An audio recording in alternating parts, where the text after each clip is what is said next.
السلام عليكم ورحمة الله تعالى وبركاته. مرحبا بكم في قناة شهوات رشيدة بوساوي. هذا النهار جبت لكم كوفيتير ديال الفريز، كيجي خاتر وزوين بدون مواد حافظة، شي حاجة اللي كنكونوا صايبناها في الدار. هانتوما شوفوا الشكل ديالو كيفاش كيجي.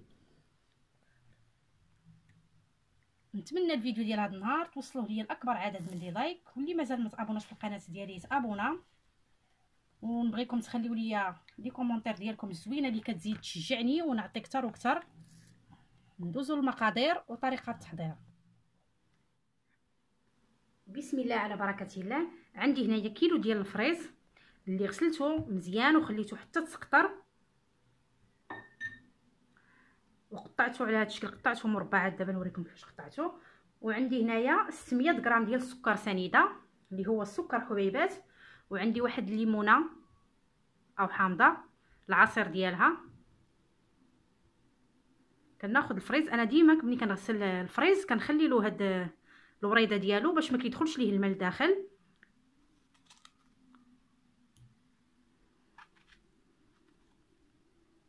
كنقطعو مربعات صغار شويه على هذا الشكل.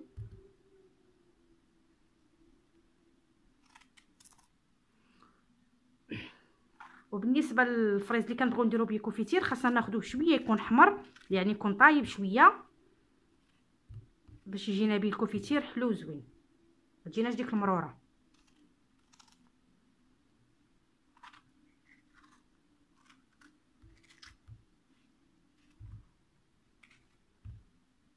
كيف ما قطعتو حيت مازال غادي نطحنوه شويه.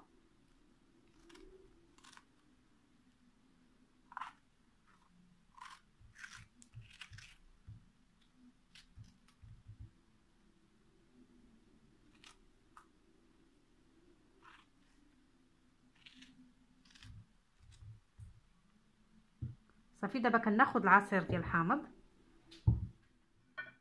دابا كناخذ هاد الليمونه ونعصرها، ناخذ العصير ديالها.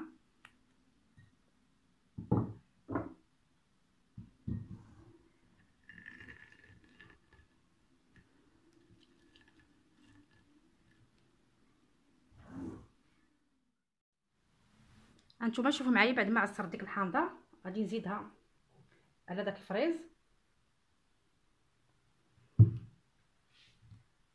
هنايا عندي 600 غرام ديال السكر سنيده اللي هو السكر حبيبات. بالنسبه للكوفيتير ضروري ما ديروا، بالنسبه لكل كيلو ديروا فيه 600 غرام باش ينجح معكم الكوفيتير، لان السكر هو اللي كيحافظ على الفريز، يخليه يصبر معنا مده طويله. صافي، غادي نحركو وغادي نغطيه ونخليه. انا غنخليه هنايا غير مده ديال ساعه، وانتوما خليوه الوقت الكافي اللي عندكم. قد ما خليتوه يعني من ساعه الفوق. غادي نخليه حتى يطلق فيه هذا السكر هذا،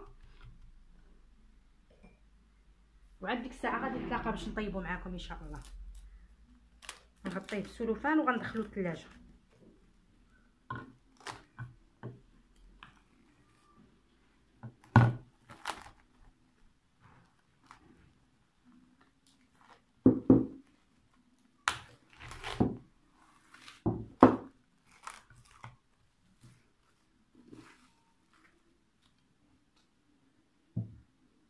صافي، دابا غادي نخليه في الثلاجه لمده ديال ساعه، ونتلاقى معكم ملي غنبغي نطيب. هانتوما شوفوا معايا، بعد ما دازت ساعه ديال المكانه،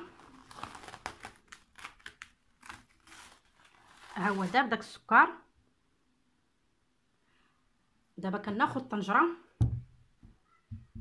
من الاحسن تكون الطنجره ثقيله. انا هذه راه عندي ثقيله، راه بحال الكوكوط، واللي ما عندوش طنجره ثقيله يدير كوكوط من الاحسن باش ما يتحركش ليه السكر. صافي، غندير الخليط ديالي هنايا.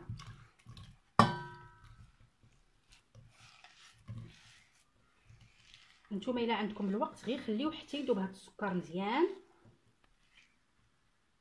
وديك الساعه طيبوه. المهم انا خليته غير كي قلت لكم، خليته غير واحد الساعه على بال ما طلق ليا غير شويه د الماء فاش يطيب. دابا غادي نديه على نار، في الاول تكون نار متوسطه، بعد ما يغلى ديك الساعه غادي نقص النار وما نغطيوش عليه باش ما يفيضش وباش ما يزيدش يطلق لينا الماء بزاف.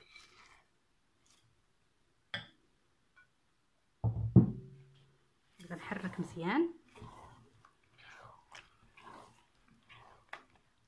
صافي، وغادي ندي على نار متوسطه حتى يغلى كي قلت لكم، عاد غادي نقص ليه النار.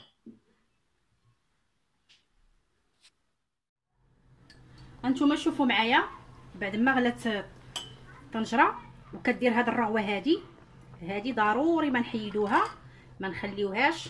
ناخذ واحد الزلافه ونحطوها فيها فيما كتكون لينا هاد الكشكوشه هادي كنحيدوها صافي. غنخلي الفريز ديالي يطيب على نار مهيله حتى يبان ليا طاب وخدا واحد اللون كيبان بحال تعسل. عاد ديك الساعه غادي نطفي عليه. انا غنوريكم جميع المراحل وغنقول لكم شحال دا ليا الوقت.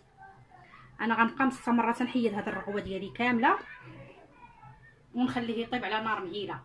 غادي نطفي دابا النار وما غاديش نغطي عليه الطنجره، غادي نخليه هكايا باش ما غاديش يفيض وما يزيدش يطلق ليا الماء. هانتوما راه بدا كيطيب، هو كيطيب وانا كنجمع هاد فيما كتكون هاد الرغوه هادي انا كنحيدها. هانتوما شوفوا معايا كنديرها هنايا صافي. نتلاقى معكم بعد ما يطيب الفريز ديالنا، نتلاقى معكم ان شاء الله. هانتوما شوفوا معايا بعد ما طاب الكوفيسير ديالنا، هانتوما كيجي على هذا الشكل هذا كيبان لكم يعني الفريز طاب مزيان وتعسل.